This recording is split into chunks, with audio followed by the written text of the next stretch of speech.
O Lord, our Lord, how majestic is your name throughout the earth. You made your glory higher than the heavens. And when I look up to the skies at what your hands have made, the moon and the stars, that you set firmly in place, what are human beings that you think of them? What are human beings that you pay attention to them? Have you ever felt that way? Have you ever looked up at the stars in a really, I guess, outback place, a deserted place, a place far from the light smog of our cities, and looked up and just been amazed at all the stars? I know many of us live along this beautiful coastline and take great joy at walking along the beachfront and looking at the vastness of our seas. Have you ever looked at those things and thought, man, this is amazing? And isn't God amazing that He's made all of this? Well, I'm hoping that you have felt that. I'm hoping that you have some experience of that awe, just a sense of awe when you take notice of those things. And maybe it's the sky, maybe it's the sea, maybe it's the beautiful coastline. Maybe it's looking out across the forests and the beauty of the landscape around us, the estuary and this wonderful place that we live in. And maybe those things have at times made you look out and say, Lord, how majestic are you that you made all of this? Earlier in the year, we took both boys up to SciTech. I don't know if any of you have been to SciTech and been into the planetarium. I think that's what they call it. Something like that, planetarium. And they put on this huge dome a replica of the night sky, exactly in place where it is. And then they more or less take you on a tour of all the stars and the planets, and they talk about how far away they are, how big the distances are between here and the next planets, and then the solar systems, and then, the galaxies beyond that. And then at one point they zoom back into Earth and plunge under the sea, and they look at, some of the vastness of the sea, but also the microscopic detail of everything that moves. And I know that nowadays with better and better technology, with new equipment, we can actually see that there are finer and finer little creatures crawling around on corals, and there's more life than we ever imagined under the sea than ever before. And that little journey that they take you on in SciTech is really quite amazing. And there's probably numerous documentaries that do the same thing that you can see in your own home. But the scale of both the immense universe, but also the microcosm of the world in which we live, the universe in which we live, is just amazing. And when we see some of that, when we catch a glimpse of it, we have this moment, a bit like Brian explained earlier, there's that a thin place sometimes happens for us. And we realise God is amazing. And His majesty is awesome. Might be a little harsh, but in some ways I do think that it's a cold heart, an unimaginative person who sits in this world beneath these stars and in front of this amazing ocean that we live alongside, and is not moved to cry out, God, you are awesome. You who created all of this. And so in Psalm 8, the psalmist looks up at the skies, the moon and the stars, and is it any wonder that they realise and feel, I'm small and insignificant when I realise how vast all of these things are that God has put in place. what is humankind that you are mindful of them? The God who flung the planets into their courses and set the stars in the sky. How could such a majestic creator have time for us? What are human beings that you pay attention to us? That's the question that comes up as the psalmist looks into the night sky. For lots of people, when they look at the vastness of the world around, they feel, I'm a nobody. I'm just this tiny, insignificant little dot in this grand universe. But the psalmist sort of has a glimpse of that, but moves beyond that, moves on from that. From looking at the skies to looking at the world around him, to looking at humanity.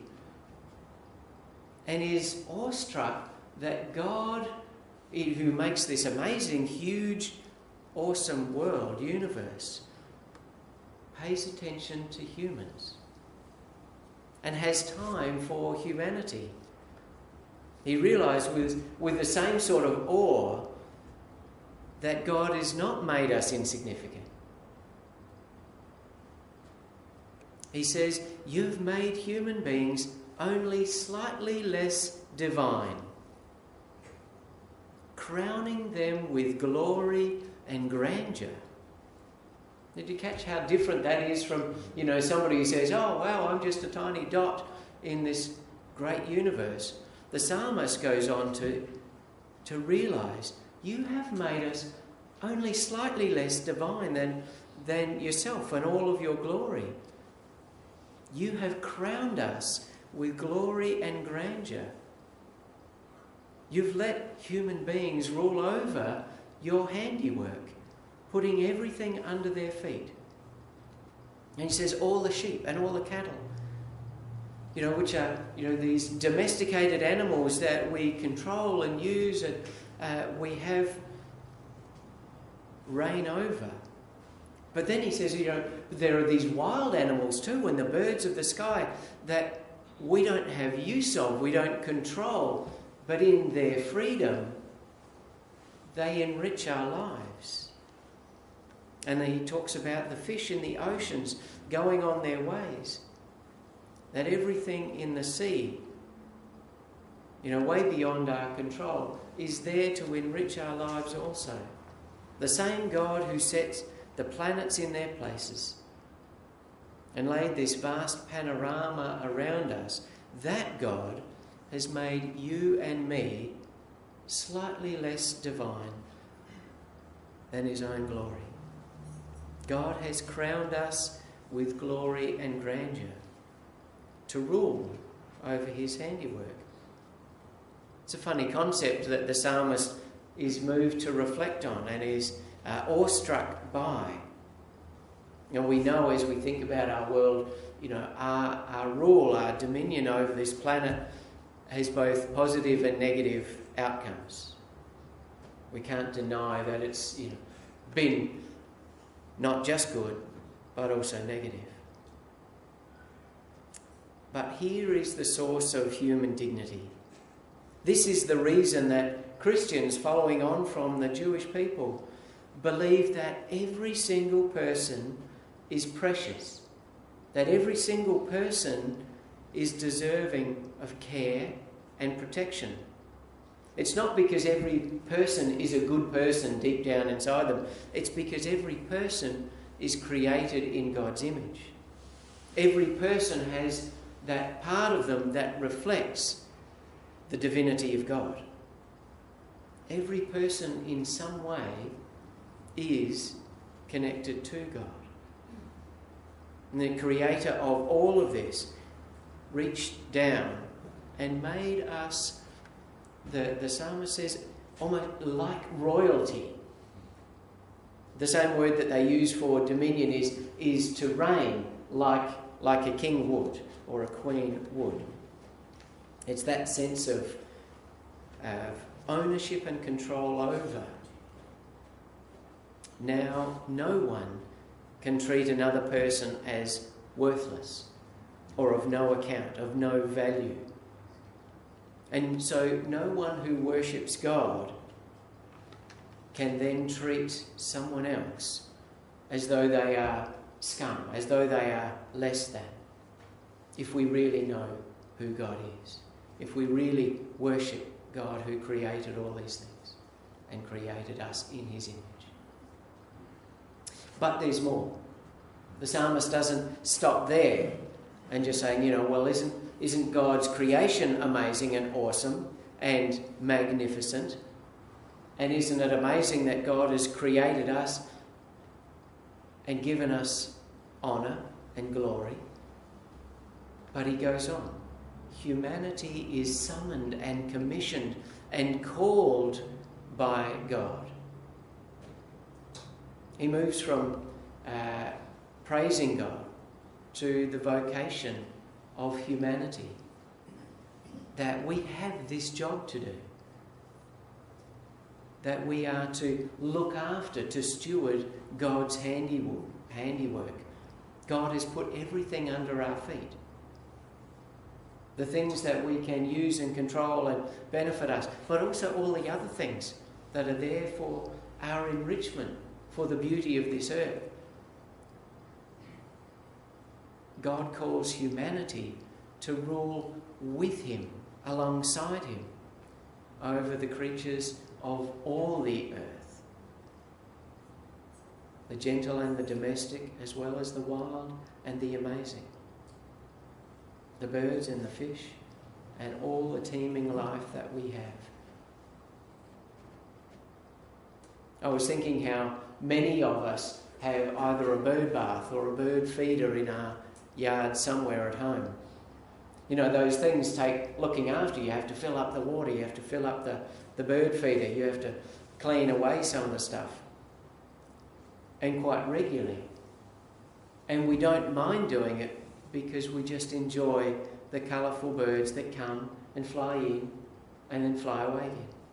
They eat or they wash or they drink and then they go. And we don't mind that they don't stay because we just appreciate them for what they are. And the psalmist is appreciating that there are all these things around us that are like that. Not for our use, just for our joy. I know that in some doctors' and dentists' waiting rooms, they have great big fish tanks. Have you been in one like that? Or maybe it's a restaurant, but I've noticed that where it's in a doctor's surgery, people might come in with all these troubles, with all sorts of ailments, and yet they can still sit there and marvel at these beautiful creatures swimming around gently and elegantly, brightly coloured, and beautiful plants, and be comforted and be soothed by that. God not only honours humanity, creating us in the very image of God, but he also calls us to care for, to love, and to enjoy the rest of creation.